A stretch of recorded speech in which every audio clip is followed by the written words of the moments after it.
میرے حساب سے تو یہ اڑ چکا ہوا ہے کیس، بہت پہلے سے ہم اس کو اڑا چکے ہیں اور آپ رپورٹ بھی کر چکے ہیں کہ سائفر کیس تباہ برباد ہو چکا ہے، تمام میڈیا نے بیٹھ کر بھی سنا ہے۔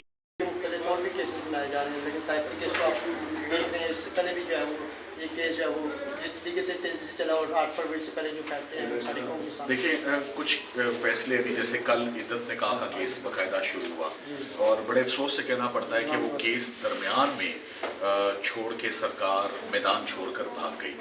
جب سرکار نے میدان میں رہنا ہوتا ہے تو رات 11-12 بجے تک میدان میں رہتی ہے، جب میدان چھوڑنا ہوتا ہے تو ہیلے بہانے جو چلتے ہیں، جیسے کل آپ نے سنے کہ افسوس کی بات تھی کہ کل انہوں نے کورٹ کو اسسٹنس نہیں دی اور کسی طریقے سے اس کو، اب یہ بڑی آبویس سی بات لگ رہی ہے کہ صرف اس کو لٹکایا جا رہا ہے، مگر ان مقدمات کو جج صاحبان کے لیے بھی مشکل ہو جائے گا اس کو، سرکار کی اس درخواست کو کہ اس کو التوا کا شکار رکھیں، اس کو اکاموڈیٹ کرنا بہت مشکل ہو جائے گا۔ کتنی دفعہ ان کو ایڈجسٹمنٹس مل سکتی ہیں، 1 دفعہ 2 دفعہ، آپ بھی نوٹ کر رہے ہیں، ہم بھی نوٹ کر رہے ہیں، سپیریئر جوڈیشری بھی اس کو نوٹ کر رہی ہے۔ سو ان مقدمات کا فیصلہ ہو جانا چاہیے۔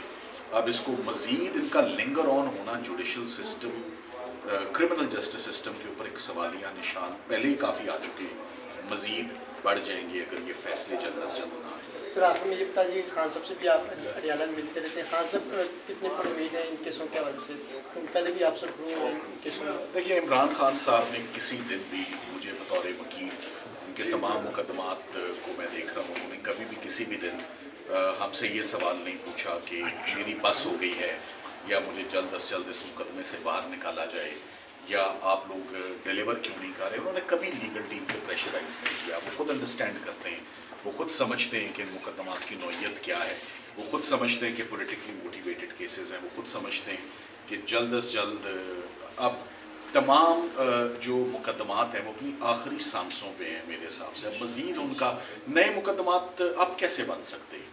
جو بنانے تھے وہ بنا لیے، جو بنا ہے وہ بھی آپ کے سامنے ہے۔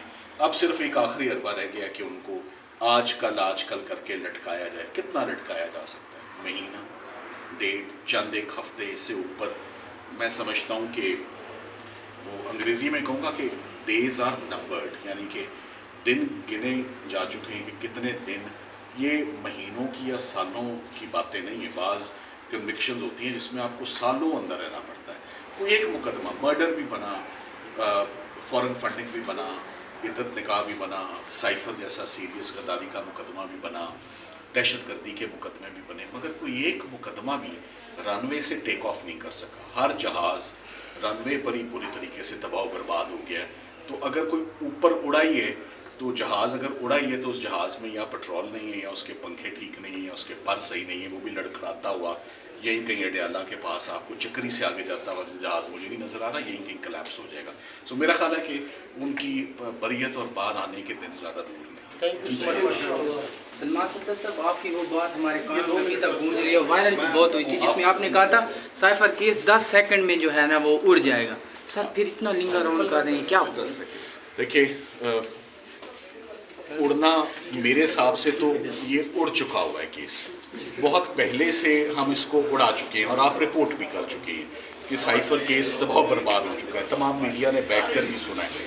ایک وقت تھا جب سائفر کا مقدمہ ایک ہوا تھا، عام انسان اس کو نہیں سمجھ پاتا تھا، میڈیا اس کو نہیں سمجھ پا رہا تھا کہ سائفر کیا ہے، مگر اب یہ ہر وہ شخص جو کورٹ میں بیٹھا ہے وہ سمجھ سکتا ہے کہ کیا یہ عمران خان صاحب نے کیا کوئی ایسی ایکٹیویٹی کی ہے which is against the state۔